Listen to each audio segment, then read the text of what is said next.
Welcome to the lab. I'm your host, Trevor Smouter. In this episode of our Back to Basics series, we'll explore the topic of maximum power transfer. In my hand, I hold a CR2032 watch battery. What's the maximum power I can draw out of this battery? We'll get to that answer in this episode of Startup Product Design.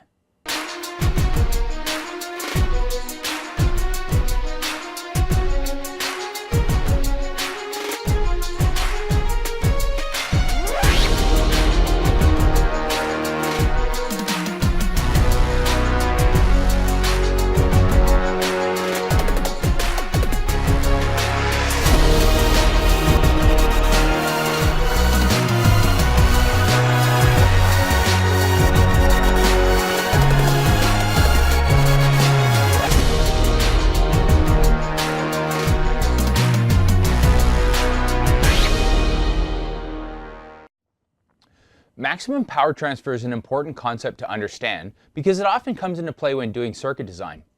It's fundamental to impedance matching, which is a skill we'll need in various aspects of PCB design, and that's why we've included it in our Back to Basics series. So what is maximum power transfer? Let's start by writing what you know on the whiteboard.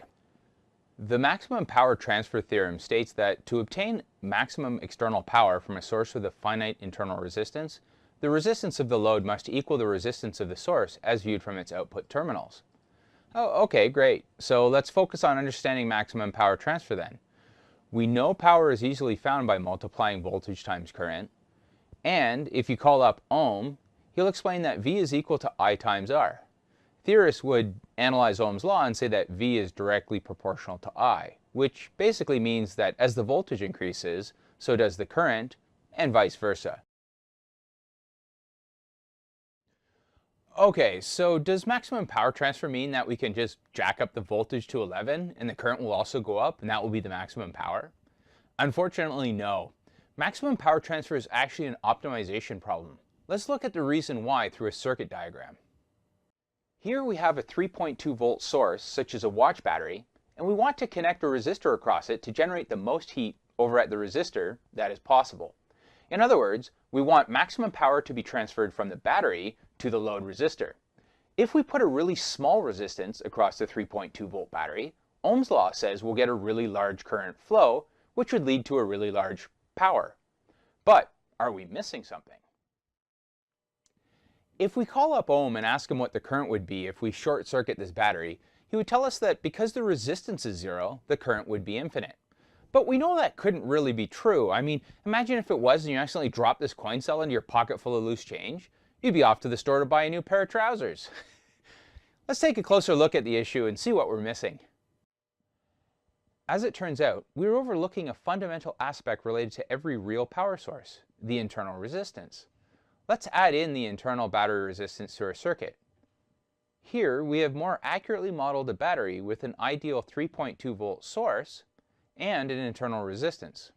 For the case of a battery source, this model is only an approximation that involves limitations of the battery chemistry, but it's ideal for startup product design.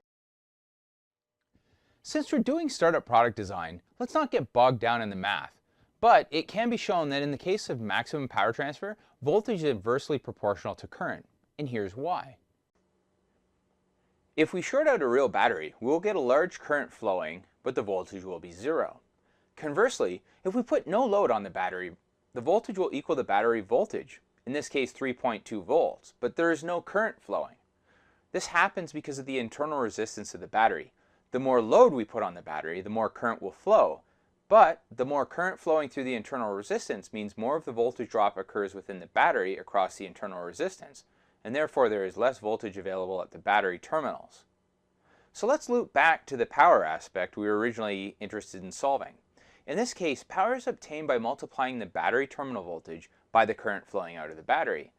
So, to get the maximum power transferred out of the battery and into the load, we need to try and get both the battery voltage and the battery current as high as possible.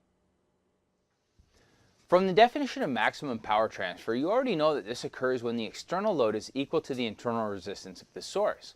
And now you have a startup product design understanding of why. Let's do a messy bench experiment with this watch battery to determine what the maximum power is and what can be transferred out of this battery. I'm a trained expert, so kids, please don't try this at home. Okay, so here we are. We've got a CR2032 watch battery, and what we're going to do is we're going to take a quick voltage measurement before we start here. And so we've got 3.054 volts. And then what we're going to do is we've got a 220 ohm resistor, red, brown, right, which is 220. So we're going to measure, and what we're going to do is we're going to measure the voltage across this resistor, but let's first just double check and verify the resistance.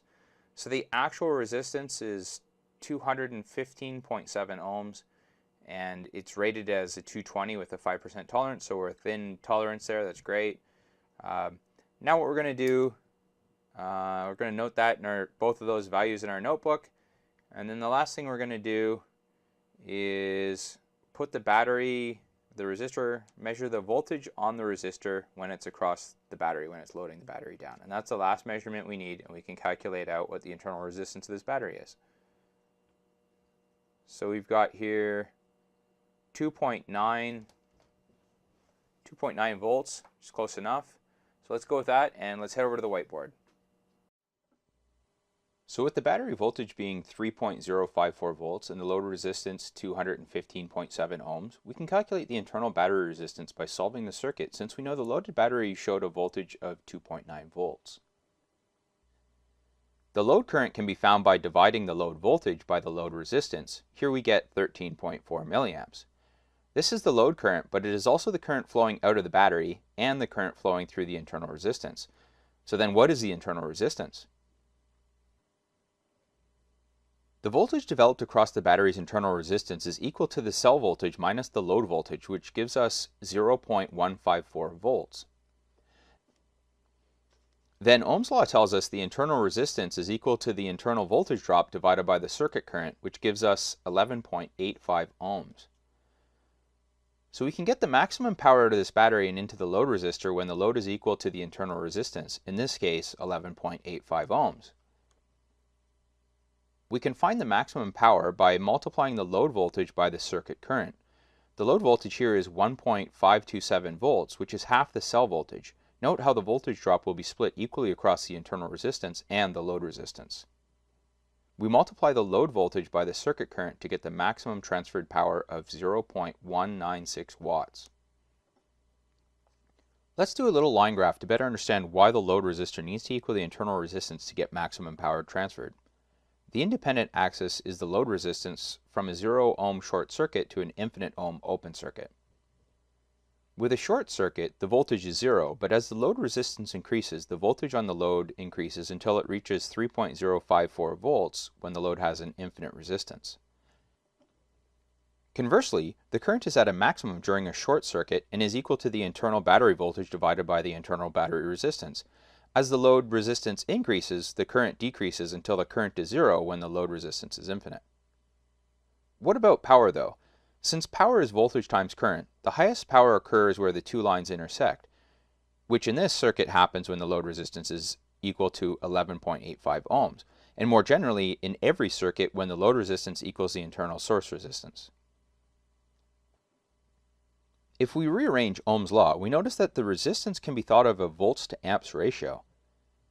A power source's ideal volts to amps ratio is defined by its internal resistance. One way to think of it is that the maximum power we can transfer to the source occurs when the load obeys the exact same volts to amps ratio as the source. So let's test your understanding of maximum power transfer. Suppose we want to do a startup product design of an audio amplifier for a small USB powered device. We've sourced an ideal speaker for the application, which happens to have an 8 ohm impedance. Now we need to design an audio amplifier circuit to drive the speaker. What output impedance would be the ideal choice for the amplifier? If you guessed 8 ohms, you'd be right and well on your way to a successful product design. Great work following along with the concepts of this episode. If you're wondering where to go from here, I'd recommend the transmission line episode. Transmission lines are part of our printed circuit board stack-up series. We read the video comments. If you have questions about the material in this episode or anything related to startup product design, please don't hesitate to ask. We'll answer your questions at the end of future episodes. Remember, you can develop products too. Knowledge leads to success in startup product design.